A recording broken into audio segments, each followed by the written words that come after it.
on Dasher, on Dancer, on Prancer, on Vixen, on Comet, on Cupid, on Donder, on Blitzen.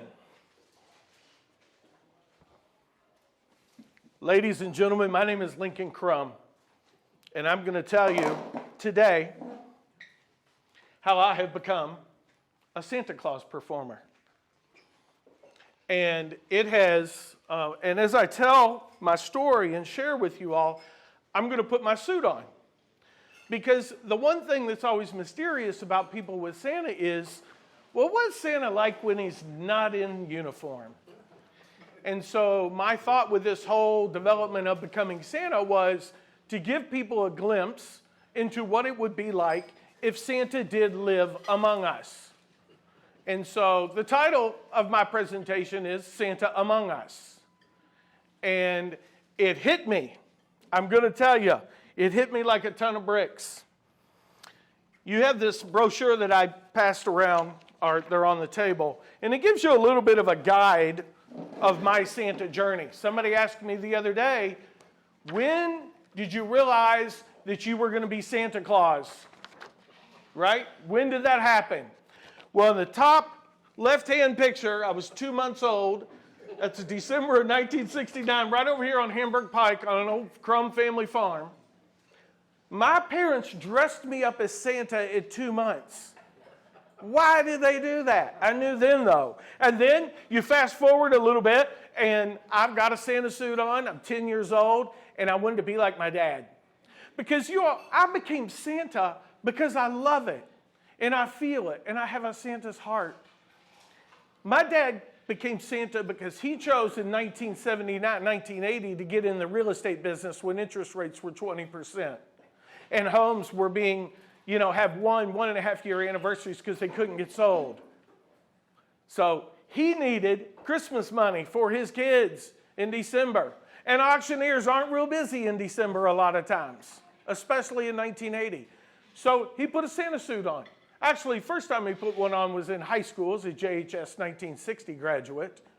But then he did it professionally for either 2 or 3 years at the Green Tree Mall. And I knew that would have an impact on me. I didn't know what type of impact it would have until my beard kind of started growing out a little bit. I started wearing red every now and then, just see what that would look and feel like. And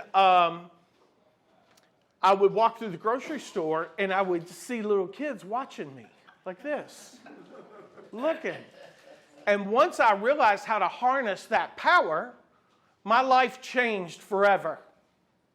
Literally, it changed. On October 21st of 2021, I received a package in the mail from Amazon for a $129 Santa suit. And I'll tell you, it's a pretty cheap little Santa suit. But I thought if I could put it on and I could kind of channel what it feels like to be Santa, put my toes in the water, see if this is something that I could actually do, then maybe I could invest in a better suit. But before I go spend, this is my dad talking, spending a bunch of money, why don't you see if you can do it? Because I'm going to tell you all, I went to 2 Santa schools last year and a SantaCon. SantaCon, International Brotherhood of Real Bearded Santas, are a real thing. And I go, and I'm like, what am I going to do to stand out? How am I going to find out who the top Santas in America are? Because it is a business. It is a love. It is a passion that I do. But I'm going to tell you, it's a business, and it's real. There are a lot of Santas out there that make a good living, and they love being Santa. So I'm like, how am I going to stand out? I wore all black for 3 days amongst all the most colorful Santas you've ever seen. But you know what I did? I stood out because I was younger. Santa community lost about 2,000 Santas to COVID. We have about 5,000 professional Santas in America. And we could have 10,000. We're about 5,000 short. And so I thought, you know what? I'm young. I can kind of figure out how this works, and let's do it. So my first season, I was pretty busy. I did about 10 home visits. Didn't do any city or contract work. But I fell in love with it. I really did. The first time that I really fell in love with it was up on the square in Charlestown, which is Christmas City, USA, around here, in case you didn't know. And I got my little suit on before this one.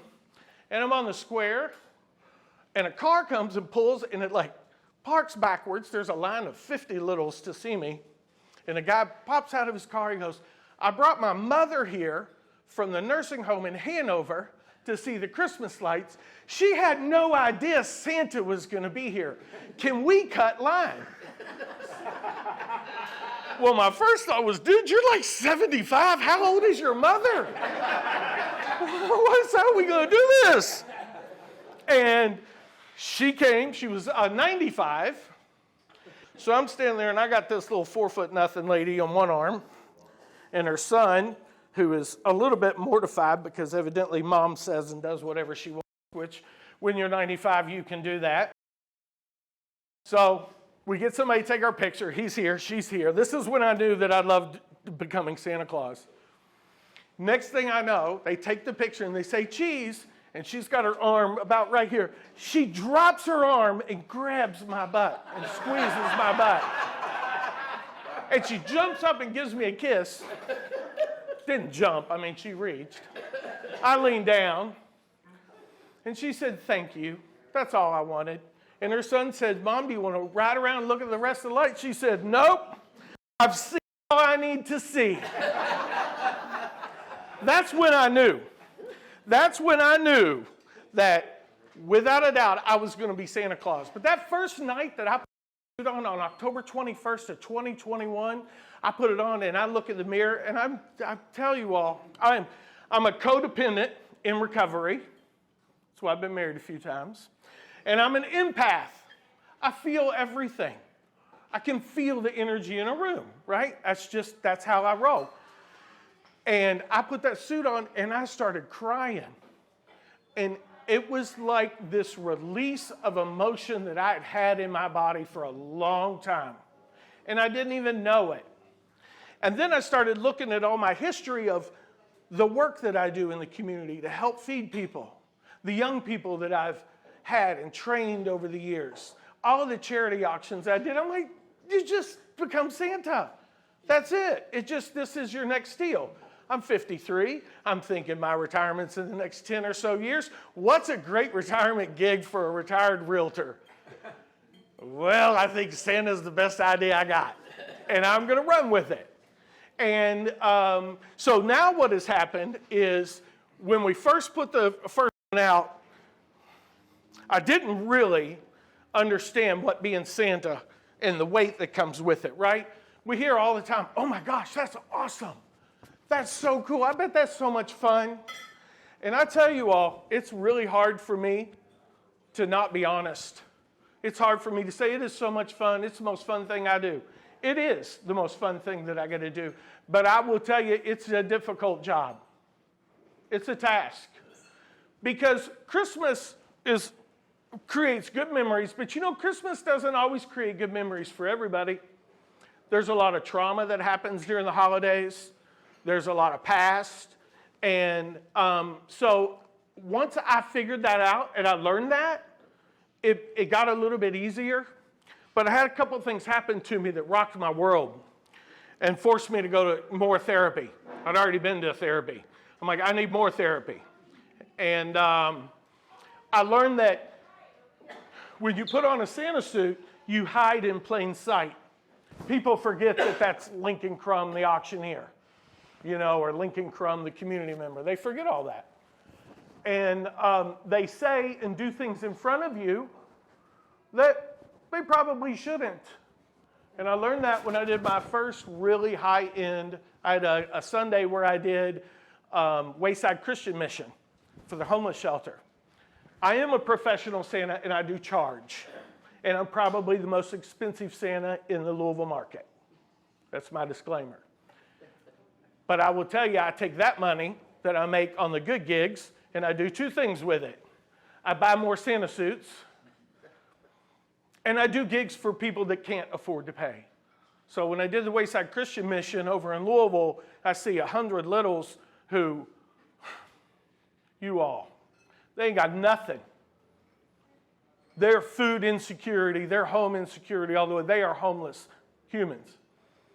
And they get a body wash and a shampoo and a little stuffed animal. And they're as happy as could be, right? But that same night, I did a home party at one of the fanciest, most expensive neighborhoods in our community. And my eyes were opened because I walked into the party, it was 6:30, Sunday night, mind you, and there was alcohol. And I'm okay with that. I learned that, that's a part of our life. But after that home visit, I texted my business manager when I sit in the truck and decompress for a minute and said, we need to add something to our contract. Because we have contracts, and I'm insurance and, background checked and all that. But it says in our contract now that says, alcohol and drunk adults steal Christmas magic from children. It does. When we drink, our voice gets higher, right? And we get more excited and we get more elevated. And it's fun and it's funny, and that's fine. But I learned the hard way that a 300-pound plus, mid-30-year-old dad who's drunk on bourbon, who wants to sit on my lap and think that's funny, is wrong. And I don't have to do that. That's okay. But I learned a lot. And I was stuck in this suit with somebody that was trying to run the energy of the room. And when you're Santa and you become Santa in a room, you have to read the room and you have to understand the energy. And he didn't get it. He didn't understand it because he was drunk. So we don't book parties now that are late like that. I won't do it. It doesn't make sense. Because there are 3 types of Santas. Here's the big thing that I didn't know. The first type is a professional Santa that does it for a profession, to make money, or is an amateur, but they are an entertainer. They're a professional entertainer, right? Like clowns, like belly dancers, like everybody else that performs. A Santa is a professional entertainer. That's the first one. The second one is a Santa that's a professional entertainer that has a Santa's heart and that believes in helping people and helping their community. I'm that Santa. That's the type of Santa I am. The third type of Santa are the dudes that really think they're Santa Claus. I mean, obsessed with it. They really think they're Santa. I'm not that Santa. Because while it is make-believe and it is pretend, you've got to be prepared for it. So I started therapy after this past Santa season because I learned a thing called Santa blues. And the Santa blues are the old Santas back in the 30s, 40s, 50s. Commercial Santa, as we know, late 1930s, early 40s. They started a school. It's in Midland, Michigan now. It's been going 86 years, and it's to train people how to be a professional Santa Claus. Just like you train somebody to be a professional umpire or a referee. There's rules, there's etiquette, there's things that you need to do. And some people take that a lot further than they probably should, and that's okay. Right? That's part of it. We all believe in a little bit of make-believe. But the ability to have the magic and to work a room, we decided to kind of pull back from trying to run a home party. I set up a whole beautiful home template. When I come in, I ring my bell, and I read the room. I acknowledge all the little kids in the room. I lock eye contact. I have learned that I've become a baby whisperer. I'm pretty good at whispering little babies and getting them to talk to me and take a picture with me and not be scared, as long as the parents chill out. Chill out, parents. And that's where alcohol created a problem. And so I think I'm one of the only Santas that says, I'm just not going to do it. And so then I decided that we just won't book during those times where that's conducive to do that. And that's good. So I did the first season. I got my Santa suit. I took photos, And I'm like, oh my gosh, in the studio, I really do look like Santa Claus. This is crazy. And then my beard kept growing. I really do feel like kind of Tim Allen from 1994, the Santa Claus. I live in Charlestown, Indiana, on the square. The lights light up my apartment when I'm asleep, at Christmas time. It is real. But what it does is it allows people to get lost with a very delicate memory that they have, and I get to help them restore that and keep that going, right? So if people ask me, are you Santa Claus? I go, of course I'm Santa Claus. If you're a little and you're asking me that, right? But they ask you all kinds of things, like, can you get Mom a new kitchen? I got that one a couple of times. I had a little 11, 12-year-old little kid ask for an AR-15. It's not funny. It wasn't funny. It was frightening to me because it was in a public space, and he asked me for that. And Dad was laughing, Mom was awkward, and Sister was mortified. And he was not right. And it was so difficult for me because I have my Santa suit on. I can't say anything other than, no, buddy, Santa doesn't do. What else would you like? And he asked for a bazooka. Now listen, if I'm his 6th or 7th grade counselor, I'm going to say something to somebody. So you get trapped in this suit because people tell you everything. Everything. Everything. Mind-boggling. Because they don't know that they're doing it. So the first night that I was at Charlestown last year, and this year I'll be Charlestown, Clarksville, Jeffersonville Santa, hopefully the Louisville Zoo Santa, and a bunch of others. My Santa work this year is going to be more in the public space and see as many people as possible. But we had the Santa night at the Charlestown Family Activity Park and had this prettiest family. It was a mom, dad, probably 60s, their adult children and their littles. And they were all dressed in matching red and black. And they were awesome. So she got pictures of the one kids and the grandkids and then the other kids. She had about 5 different poses. I don't care. Take my picture. I love it. In this fancy suit, sure, take it. And so we were done, and she walked away, and she goes, just a second, to her family. She goes, I got to share a little secret with Santa. Oh, what's she up to?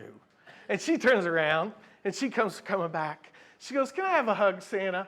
And I said, yeah, and I have my big coat on that really makes you feel warm and fuzzy. And so she said, can I have a hug? I said, yeah. And I gave her a great big hug. And I could feel she was starting to cry. And her little belly was going. She goes, Santa, I just want to tell you, thank you for those Santa photos. Those are the best our family has ever taken. This is the best Christmas ever for that. Thank you. I said, you're welcome. She gave me another squeeze, and she said, my chemo's not working. I want to tell you, I need to share a secret nobody knows. My chemo's not working, and I'm not going to be here next year for Christmas.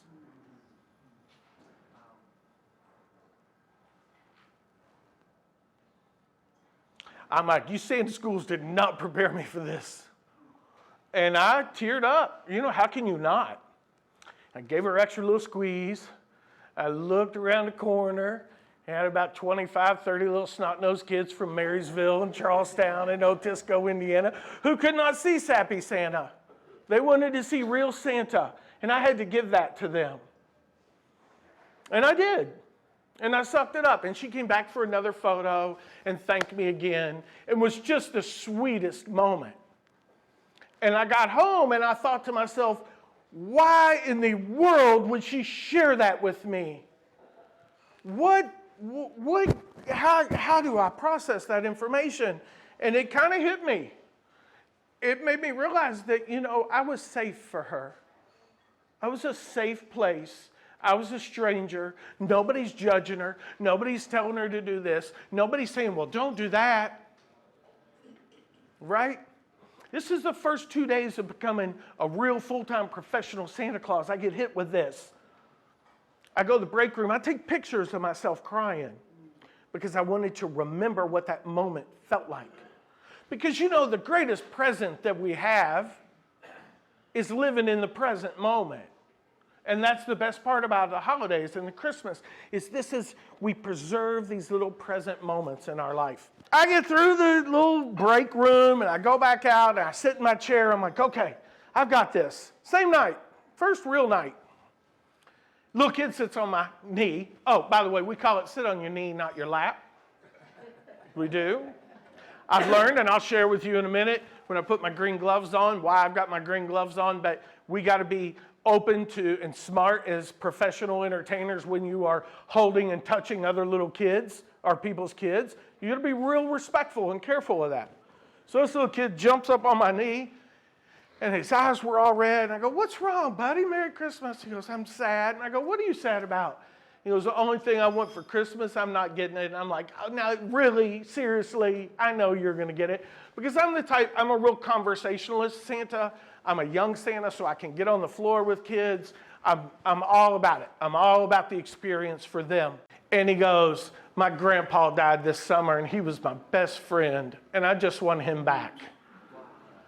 I'm like, I just got done crying in the break room. Am I going to have to do this shit all season long? Are you serious? Really? I can't be sad the whole season. I can't do it. And so I told him something that I learned at Santa school. And it had an impact on him and I. And I said, buddy, I'll tell you what. I had a grandpa I loved, my Grandpa Claus. I loved him so much. He was everything to me. So I know what you're going through, but I want to tell you, you know, sometimes when you're sitting there and you're thinking about your grandpa and you miss him real bad and your heart kind of beats and you got butterflies in your belly and you feel all kind of weird and everything. He goes, yeah. I go, man, that's just him coming to tell you that he loves you. That's just him coming to tell you that he's checking on you. And that he wants you to be a big boy. He wants you to be good. And you'll see him again someday. But until then, no, when you get that feeling and you're thinking about him, that's him coming to say hello. And it was like a light washed over him and me, right? We were there in that moment. We were there in that present moment. And so I went another 2 or 3 weeks and it wasn't too bad. I didn't have too many sad stuff, right? Until it was a Saturday night in Charlestown again. And I had a fairly long line. I think this is the last sad part. I have a extended version of my presentation that's an hour that I'll do around the community that will take a deeper dive into some of those. But I want to pick a few of good and bad to share with you all to let you know that there are Santa real life things that happen to us. And we got to respond to them. And what happened to me then is what allowed me to set up the thought for Santa Among Us and SantaAmongUs.com, where we can give back and help in our community. And this young girl, she was about 11, 12 years old. She was taller. And she walks in and she walks around to me and I said, how are you? She said, not good. And I said, what's wrong? And she goes, we moved and I don't think you'll know where we moved. I go, oh, honey, I'll know where you move. I promise. And out of the corner of my eye, I see her mama coming with a baby in tow. And clearly serious addiction issues, and come into the scene, and it breaks the energy, right? You know, when you walk into a room or have space and you know there's energy there, and somebody cuts it, it's really difficult. And when you're Santa, you want to try to regulate that so everybody has a good experience, a positive experience. Not all kids that see Santa start positively because they're scared, but after a moment with a good professional Santa or a good Santa, you can get through it. And so she comes around and she goes, did you tell him? Did you tell him? And her jaw was doing this. So I'm like, we got a meth situation here. Did you tell him that we moved? She said, yeah. Did you tell him we're at the hotel? Did you tell him we went to the hotel? Real loud, embarrassing this young preteen. And I thought to myself, man, that little girl ain't getting nothing for Christmas this year. And I got to sit here and tell her that I'm going to get her stuff for Christmas. You know who's getting Christmas? You know who's getting her Christmas this year? Addiction. Addiction's getting it. And I followed right after her. We had about 3 or 4 kids. I had a dozen this year tell me that they wanted food for Christmas. All I want is food. I just want food. And so that triggers my food person and, help people and all that. It triggered me big time because I'm like, there are still some really super hungry people out here. And how can we help that? Well, that's a longer story of this whole Santa mission. But when you think about what Santa does for us as a community, it takes you, like I said earlier, it takes you to a special place. It takes you somewhere that hopefully creates good memories for you. And so my mission with all of this is to teach people good Christmas Santa etiquette. It's good. Let's talk about those things. Let's talk about the liability things. I got these green gloves. I came on these at SantaCon, the International Brotherhood of Real Bearded Santas conference in Atlanta. And I saw these gloves and I fell in love with them. They were the only pair that Spangle the Clown had. He is a professional Santa and a professional clown, and his legal name is Spangle the Clown. This dude owns all kinds of Santa and clown, but he's an entrepreneur. I'm like, Spangle, I love those gloves. He said, you can have them. I said, all right. So I bought them. I started wearing them. And some old school Santa folks were like traditionalists. They're like, well, Santa doesn't wear green gloves. But if you look, there's Santas with green gloves on. But it did two things for me. One, I'm known a lot locally as the Green Glove Santa. And it's a visual, right? And little kids respond. Memories are all visual. The memories that we have nothing to do with text in our mind. It has to do with a visual. And so when people see my green gloves, that notices me, right? I told my business manager, who was also my daughter, that I'm going to have matching boots this year to match my green gloves. And she said, Dad, you cannot do that. It'll be too much. I go, there's not too much green. There's not. It'll be my signature. It'll be a mark for me as Lincoln, my local Santa. But you know what else it does? You know what else it does? It lets everybody know at any given moment where my hands are. You're going to always see my hands. When I'm Santa, my hands are always clear. Because look, we got creepy people in our world. Some dress in the disguise of Little League coaches. Some in the religion world. Some Santas. I get it. So I'm like, so if I can eliminate two things at once and nobody even really know about the liability part of it, I've won twice. And that tells me that I'm doing this not just because I'm passionate about making people feel good, about learning about Santa Claus and seeing them and breaking in your day, but also from a marketing standpoint and from a business standpoint. And so when I pick out suits, I'm like, I want to pick out a suit that is the prettiest suit I can find. I probably should have taken budget into consideration a little more, but I didn't, and that's okay. But when I put this suit on, and ironically, I don't know how, my beard matches this fur. Because you know what the color of this beard is called? 3 times divorced. This is a perfect shade of divorced white beard. This is it. This does it. I now get to be rewarded with wearing the prettiest coat in the room, right? My best friend, when I put my first Santa suit on, he saw me and he goes, this is not going to be good. This ain't going to be good, man. This is not going to be good, Lincoln. You're going to maybe obsess about this. I'm like, no way. I got my one big Santa suit. That's all I need. Just a few other accessories. Well, when I was packing my suit, this is the first time I wore my suit since December 23rd. So it feels really good. I couldn't even look at the jacket for the first month. I did 125 stops in about 35 days. And he's right. I have 4 pair of boots. I have like 6 belt buckles. See, belt buckles are pretty important because they're the eyesight for the littles. That's what they see. And so you want to give them some type of a visual, whether a big S or says Santa, or it's visual because that's there. And then when you get down to them, you're on their level. A lot of people think that Santa is there for the adults. Santa's not there for the adults at all, right? Like, I used to love the photos of the crying baby and Santa. Who loves those? Those are so funny. Let me see, show of your hands. Those are so funny. They are. I love them. I do. Until I became Santa. And I felt the energy of what that felt like with that screaming little 2-year-old. They don't love it. They don't love it. Guess who else doesn't love it? Santa doesn't love it. I learned that. My second season, I don't love it. I'm not doing these. And so I had some people last year like, they're going to cry and it's going to be okay. I'm like, you're trying to convince Santa to handle your crying baby. All right, let's do this.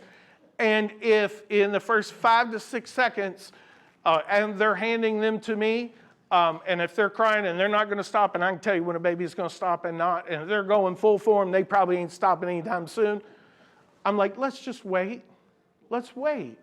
There's no sense in traumatizing a little child now, so in 2 years they'll be even more scared of me. So I'm not going to do that.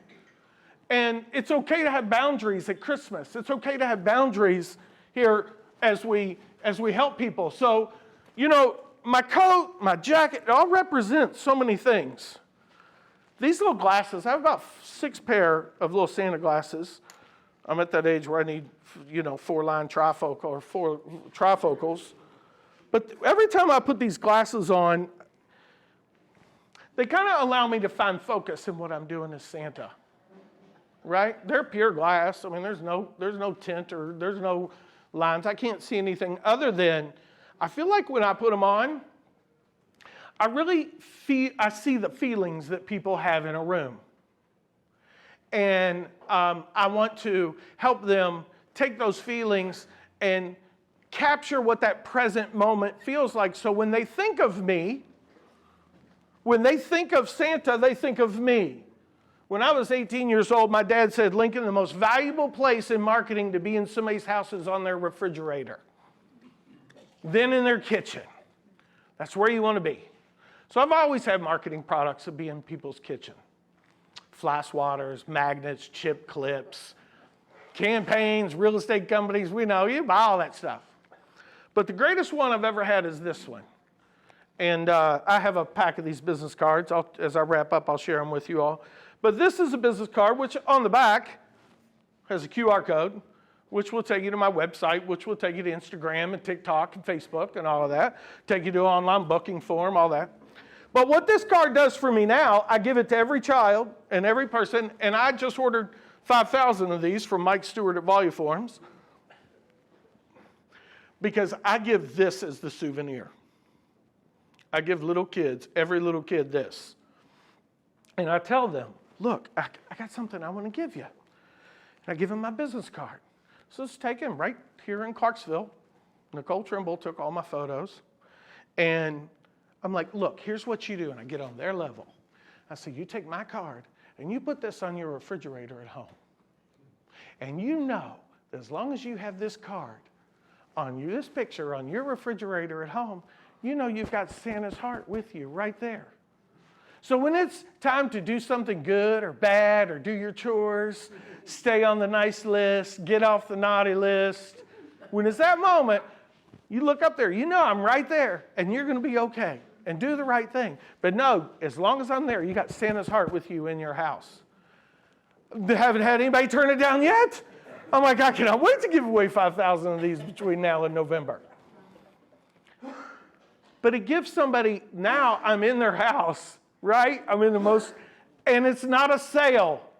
I'm not selling anything, because if we know anything about millennials and younger, I want to be sold to. Don't sell me. Don't sell to me. Don't sell to me. But this is such a soft sell, because who doesn't want a picture of a gorgeous Santa Claus on their refrigerator at home? Who doesn't? So as I wrap up, I want you to think about a couple of things. And I want you to think about when you're celebrating with your family, and if there is a moment that you can take and be present with your family that has nothing to do with alcohol or gifts. Nothing to do with gifts. Because Santa is all about being in the present moment. And it's so ironic. The people that hear the bell, everybody, whenever they hear a Santa's bell, it triggers something in your memory. It gives you something really warm to think about. But know that we have people in our community that don't understand the power of being present. And it's a little bit ironic that the best gift is the gift of presence.